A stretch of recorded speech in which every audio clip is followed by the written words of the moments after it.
వేసవి అనగానే మండిపోయే ఎండలు, ఆపై వేడి, ఉక్కబోతలు, డీహైడ్రేషన్, వడదెబ్బ వంటి సమస్యలు మన కళ్ల ముందు కదులుతాయి. నిజమే. అయితే వీటికి తోడుగా ముక్కు నుంచి తరచుగా రక్తం కారడం అనేది కూడా ఈ ఎండాకాలంలో చాలా తరచుగా చూస్తూ ఉంటాం. ముఖ్యంగా పిల్లల్లో ఈ సమస్య ఎక్కువగా కనిపిస్తూ ఉంటుంది. తరచూ ముక్కు నుంచి రక్తం కారడం వల్ల పిల్లలు బాగా ఇబ్బంది పడిపోతూ ఉంటారు.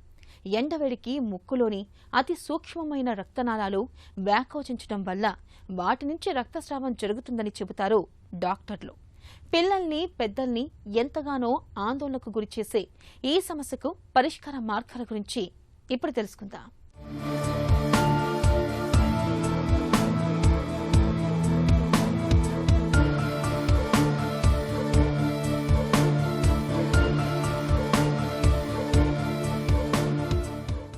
ఎండాకాలంలో తీవ్రమైన వేడి, ఉక్కపోతలకు గురవటం, ఆపై డీహైడ్రేషన్, వడదెబ్బకు లోను కావటం మనలో చాలామందికి అనుభవమే. అయితే వీటికి తోడు చాలామందికి తీవ్రమైన ఎండల ధాటికి ముక్కు నుంచి తరచూ రక్తం కారే సమస్య ఎదురవుతూ ఉంటుంది. ముఖ్యంగా పిల్లలు, వయసు మళ్లిన వాళ్లు, గర్భిణులకు వేసవి సీజన్లో తరచూ ముక్కు నుంచి రక్తం కారుతూ కంగారు పెట్టేస్తూ ఉంటుంది. ఇలా ముక్కు నుంచి రక్తం కారటానికి వేసవిలో ప్రధానంగా వాతావరణంలో తేమ శాతం తగ్గిపోయి పొడిగా మారటమే కారణమని చెబుతారు డాక్టర్లు. ముక్కు రంధ్రాలు ఎప్పుడూ తేమగా ఉండాలి. అలా ఉన్నప్పుడే ముక్కులో ఏ సమస్యలు ఉండవు. వేసవిలో వాతావరణంలో తేమ తక్కువగా ఉండటంతో మన చర్మమంతా పెడుసుబారినట్టుగానే ముక్కు రంధ్రాల్లో కూడా తేమ తగ్గిపోతుంది. దీంతో ముక్కంతా పొడివారి ముక్కులోకి చేరిన దుమ్ము, ధూళి అంతా కలిసి పొక్కుల్లా ఏర్పడతాయి.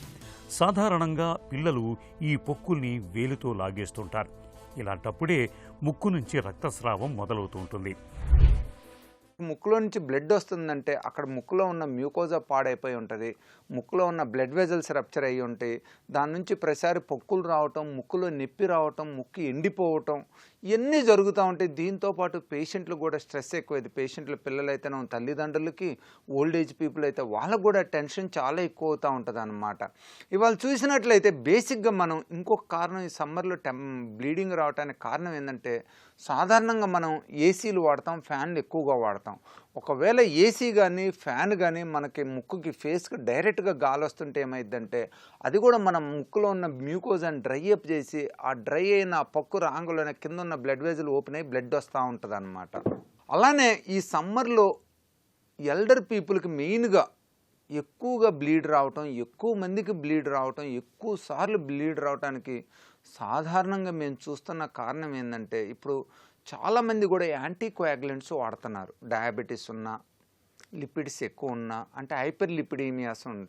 అలానే కొంతమంది ప్రొఫైలాక్టిక్గా కూడా బేసిక్గా ఏంటంటే హార్ట్ అటాక్స్ రావు, బ్రెయిన్ స్ట్రోక్స్ రావు. ఈ యాస్పిరిన్ కానీ యాంటీకోయాగులెంట్స్ కానీ బ్లడ్ని తినిచేసి బ్లడ్ ఫ్లో ఫ్రీగా ఉండేటట్టు చేస్తాను.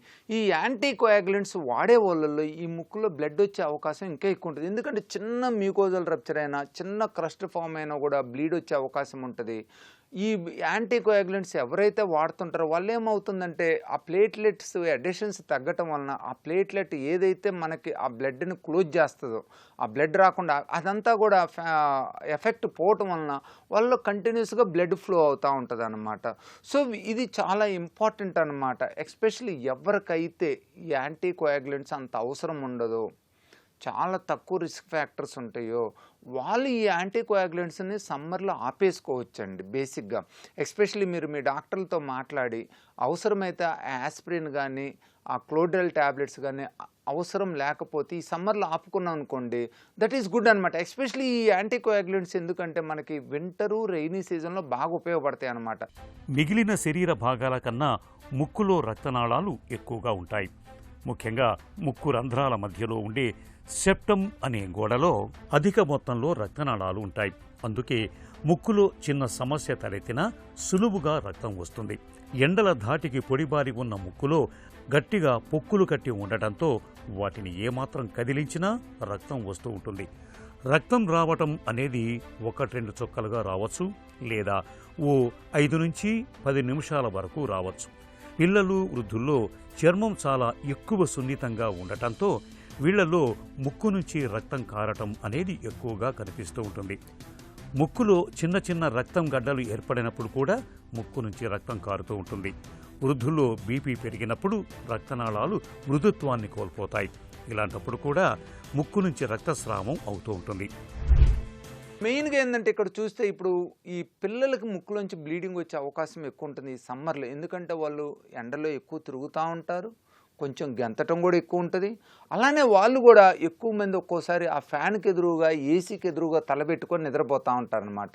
ఈ 3 కారణాలు, ఈ 3-4 కారణాల నుంచి ఏమవుతుందంటే వాళ్ళలో ముక్కులో ఉన్న ఆ మ్యూకోజా అనేది డ్రై అప్ అయిపోయి అక్కడ క్రస్ట్ ఫామ్ అయ్యి వాళ్ళకి నిద్రలో కానీ లేచినప్పుడు ముక్కు గిల్లినప్పుడు కానీ బ్లడ్ వచ్చే అవకాశం ఉంటుంది. కొంతమంది పేరెంట్స్ అంటుంటారు బయటకేం కనిపించలేదండి, ఏలు పెడితే బ్లడ్ వస్తుంది అంటే కొద్దిగా ఓపెన్ అప్ అయ్యి అక్కడ బ్లడ్ క్లాట్ అవుతుంది, మళ్ళీ రంగులోనే బ్లడ్ వస్తుంది. సో మనం ఏలు పెట్టినప్పుడు బ్లడ్ కనిపిస్తుంది అనమాట.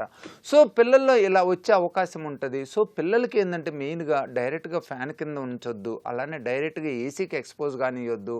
ఎండలోకి వెళ్ళినా అంటే పిల్లల్ని మనం అవాయిడ్ చేయలేము. వాళ్ళకి మనం నేర్పాల్సింది ఏంటంటే ఎండలో పోయినప్పుడు పావు గంటకి అరగంటకి ఒకసారి ముక్కులో నీళ్లు కొట్టుకోమని అంటూ ఉండాలి. ఈ నీళ్లు కనుక ముక్కులో కొట్టుకుంటూ ఉంటే ముక్కులో మ్యూకోజా హైడ్రేట్ అయ్యి వెట్గా ఉండి ముక్కులో మ్యూకోజా చాలా హెల్తీగా ఉంటుంది. ఈ బ్లీడింగ్ వచ్చే అవకాశం తక్కువ ఉంటుంది. అలాగే వీళ్ళు ఎండకెళ్ళినప్పుడు కొంచెం నీళ్లు కూడా ఎక్కువసార్లు తాగమని ఉండాలి. ఎందుకంటే మన ముక్కు గొంతు డీహైడ్రేట్ కాకుండా ఉండాలన్నమాట. డీహైడ్రేట్ అయితే ఆ మ్యూకోజా కూడా డ్రై అప్ అయ్యి బ్లడ్ వచ్చే అవకాశం ఉంటుంది. అలానే మిడిల్ ఏజ్లో కూడా ఇప్పుడు ఈ బ్లడ్ రావటం ముక్కులోంచి అనేది ఎక్కువగా ఉంటుంది. ఎస్పెషల్లీ ఏంటంటే వీళ్ళకి కూడా ఏసీలో ఉండటం వలన ముక్కు డ్రై అవ్వటం వల్ల కానీ, ఒబేసిటీ ఉన్న వాళ్ళు కొంచెం బీపీ ఫ్లక్చువేషన్స్ ఉండటం వలన, ఆ లిపిడ్ ప్రొఫైల్ ఎక్కువ ఉండటం వలన, అలానే వీళ్ళకి మౌత్ బ్రీతింగ్ హ్యాబిట్ కూడా ఉంటుంది ఒబేసిటీ వల్ల. ఎందుకంటే నోరు తెరిచి గాలి పీల్చుకుంటూ ఉంటారు.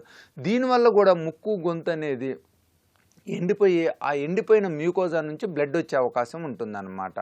ముక్కు నుంచి రక్తం కారుతున్నప్పుడు మనలో చాలా మందికి ఏం చేయాలో తోచదు, కంగారు పడిపోతుంటారు. ముక్కు నుంచి రక్తం కారుతున్నప్పుడు ముందుగా ఆ వ్యక్తిని కింద కూర్చోబెట్టండి.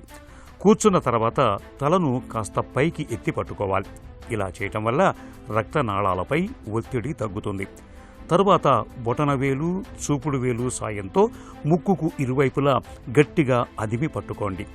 ముక్కుతో కాకుండా నోటితో గాలి పీల్చుకోమని చెప్పాలి. రక్తస్రావం తగ్గే వరకు గట్టిగా చీదకుండా చూడాలి. ముక్కుకు ఇరువైపులా చల్లటి ఐస్ ముక్కలతో రుద్దటం వల్ల కూడా రక్తస్రావం తగ్గే అవకాశం ఉంటుంది. రక్తస్రావం ఆగిపోయిన తర్వాత నాజల్ స్ప్రే లేదా ఉప్పు నీటితో ముక్కును శుభ్రం చేయాలి. రక్తస్రావం ఎంతకీ తగ్గనప్పుడు వెంటనే డాక్టర్ని సంప్రదించాలి. ఈ బ్లడ్ వచ్చినప్పుడు మటుకి ఖచ్చితంగా ఒకసారి వస్తే మనం పెద్ద వర్రీ కానవసరం లేదు, ఇమ్మీడియట్గా అయిపోతే. రిపీటెడ్గా వస్తుంటే మటుకి డాక్టర్ ఖచ్చితంగా చూపించాలి. ఎస్పెషల్లీ పిల్లల్లో ఏంటంటే లిటిల్స్ ఏరియాలో చిన్న బ్లేడర్స్ ఉంటే వాటిని మనం కెమికల్ కాటరీ ద్వారా క్లోజ్ చేసినట్లయితే బ్లీడింగ్ వచ్చే అవకాశం తగ్గిపోతుంది. అలానే ప్రికాషన్స్ కూడా ఫాలో అయినట్లయితే అది క్లోజ్ చేసి మళ్ళీ బ్లీడింగ్ రాదనమాట.